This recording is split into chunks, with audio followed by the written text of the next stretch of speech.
প্রতীকের যে তালিকা, সেই তালিকায় শাপলা প্রতীক নেই।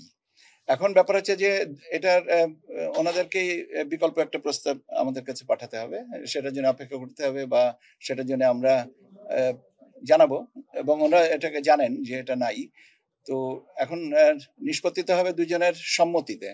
তো আমরা আশা করছি যে একটা সম্মতি তো ওনাদেরই বলতে হবে। এনসিপি শাপলা প্রতীক পাচ্ছে না, কারণ হচ্ছে যে আমাদের 115টার যে শিডিউলটা করা হয়েছে সেখানে শাপলা প্রতীক নেই। নিয়মটা হচ্ছে যে সংরক্ষিত প্রতীক যেটা আছে সে প্রতীকের ভিতর থেকে একটা নিতে হবে। সে প্রতীকে যদি শাপলা প্রতীক না থাকে তাহলে দেওয়ার সুযোগটা কোথায়? আমরা আমাদের যে জনসম্পৃক্ততার বিষয়টা আছে, আমরা বিভিন্ন স্টেক হোল্ডার্স যারা আছেন, যেমন সিভিল সোসাইটি, শিক্ষাবিদ, নারী নেতৃবৃন্দ, প্রিন্ট অ্যান্ড ইলেকট্রনিক মিডিয়ার সাংবাদিক বৃন্দ, রাজনৈতিক দল, নির্বাচন বিশেষজ্ঞ, জুলাই যোদ্ধা, এনাদের সাথে আমরা পর্যায়ক্রমিকভাবে আমাদের আলোচনাগুলো শুরু করব। এবং আমরা প্রাথমিকভাবে কমিশন সিদ্ধান্ত নিয়েছেন যে 28 তারিখ থেকে করা হবে, এবং একটু গ্যাপ দিয়ে দিয়ে করতে হবে, কারণ হচ্ছে যে ছুটির দিন আছে, পূজার ব্যাপার আছে, এই সমস্ত কাজে আমরা শিডিউলটা তবে 28 তারিখ থেকে আমরা শুরু করব।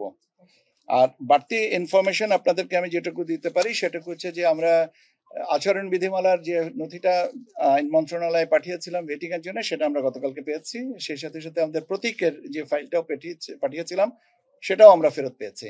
কাজে রাজনৈতিক দলের নিবন্ধনের কার্যক্রমটা যেটা চলমান আছে সেটার সাথে যে প্রতীকের একটা সমন্বয়ের ব্যাপার ছিল সেটা আমরা এক ধাপ এগিয়ে গেছি। এখন রাজনৈতিক দলের নিবন্ধনের নথিটা এখনো পর্যন্ত পর্যালোচনার পর্যায়ে আছে।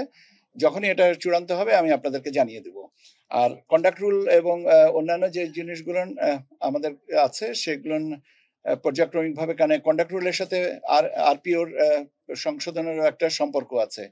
তো সেইটা আরপিওর সংশোধনের প্রস্তাবটা এখন আইন লেজিসলেটিভ বিভাগে অপেক্ষমান আছে, সেটাও আমরা এখনো পর্যন্ত আশা করি আমরা খুব অচিরেই এটা পেয়ে যাব।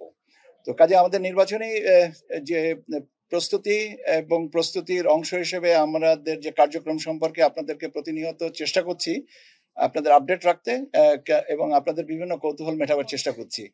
এটা পর্যায়ক্রমিক চলবে, এবং যতদিন ইনশাল্লাহ আমরা একটা ভালো নির্বাচনে পৌঁছানো পর্যন্ত আপনাদের সাথে আমাদের নিয়মিত যোগাযোগ থাকবে।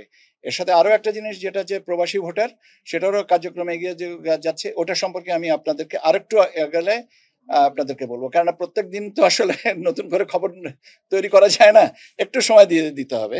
তো আমাদের সেই সুযোগটুকু দেন, আর এবং আপনাদের ধৈর্যের জন্য অনেক ধন্যবাদ। প্রতীকের যে তালিকা, সেই তালিকায় শাপলা প্রতীক নেই।